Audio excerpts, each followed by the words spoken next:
ધોરણ 12ની પરીક્ષામાં આણંદમાં કરમસદ પરીક્ષા કેન્દ્રમાં માસ કોપી કેસના એબીપી અસ્મિતાના અહેવાલ બાદ શિક્ષણ મંત્રી એક્શનમાં આવ્યા છે।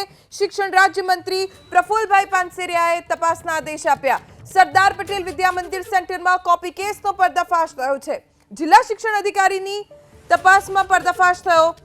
તપાસમાં શિક્ષણના ધામમાં પાપનો પર્દાફાશ થયો। બારીમાંથી અજાણ્યો યુવક જવાબ લખાવતો હોવાનો પર્દાફાશ થયો છે।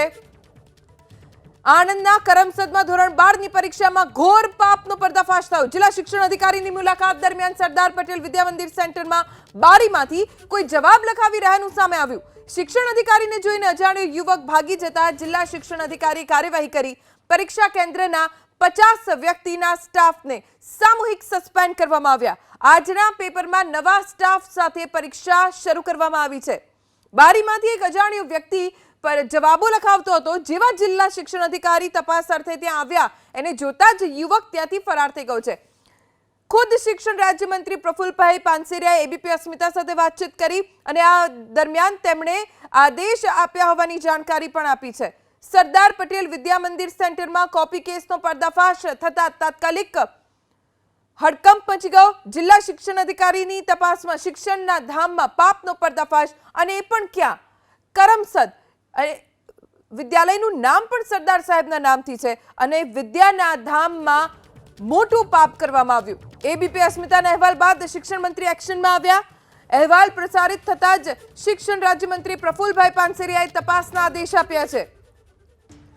કોણ હતો એ યુવક જે જવાબ લખાવી રહ્યો હતો તેને લઈને તપાસ કરવામાં આવશે। બાળકોના ભવિષ્ય સાથે ચેડા નહીં ચલાવી લેવાય તેવું ખુદ પ્રફુલ પાનસેરિયાએ એબીપી અસ્મિતાને કહ્યું અને જણાવ્યું કે તપાસ બાદ જે પણ જવાબદાર હશે તેની સામે કડકમાં કડક કાર્યવાહી થશે।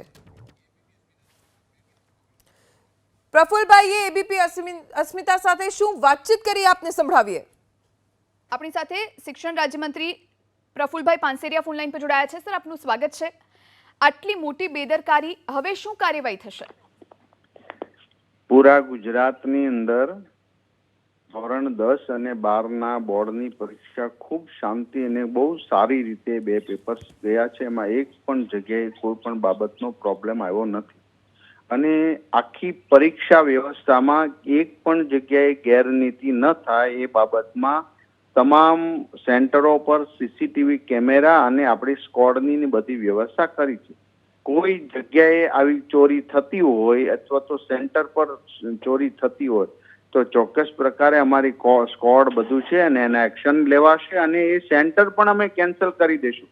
આ બાબતની અમે ખૂબ ગંભીરતાથી અમારા તંત્ર અને અમારા માધ્યમિક બોર્ડની પૂરા ગુજરાતની અંદર તમામ સેન્ટરો પર એની નજર છે અને જ્યાં જ્યાં આવું થયું છે લગભગ તો ગુજરાતમાં આ પહેલો જ બાબતમાં કોપી કેસનો વગેરે એ મીડિયા દ્વારા, હજી મારી પાસે પાક્કો રિપોર્ટ કોઈ આવ્યો નથી, મીડિયા દ્વારા મને જાણવા મળ્યું છે જે છે પારદર્શકતા રીતે ચોક્કસ પ્રકારે એના એક્શન લેવાશે। સર, કેળવણી મંડળના ચેરમેન નિલેશભાઈ પટેલ સાથે જ્યારે અમારી વાત થઈ ત્યારે એમણે કહ્યું કે બહારનો સ્ટાફ હતો, તેમનો કોઈ સ્ટાફ નહોતો। તો આ બહારના કયા એવા સ્ટાફ છે કે જેમના હોવાથી આ પ્રમાણેની બેદરકારી સ્વરૂપ લે છે? ચોક્કસ પ્રકારે એ આપના દ્વારા હજી તાજી જ ઘટના છે। મેં મારા મંડળના અધ્યક્ષ અને જે અધિકારીઓ છે એમને પણ સૂચના આપી છે। જે હશે તે ચોક્કસ પ્રકારે ગંભીરપણે એની વિચારણા સાથે એની આ કોઈ પણ બાળકના ભવિષ્ય સાથેના ચેડા અમે ચલાવી લેવા માંગતા છીએ નહીં। બહુ બધા વિદ્યાર્થીઓ ખૂબ શાંતિ રીતે પરીક્ષા આપી રહ્યા છે અને એમાં આટલી 15 લાખ સ્ટુડન્ટોમાં આટલું એક જગ્યાએ આ બન્યું છે એ ચોક્કસ પ્રકારે ગંભીર છે ને એનું અમે સોલ્યુશન કરશું ને એની જે દોષિત હશે એની અમે કાર્યવાહી કરીશું।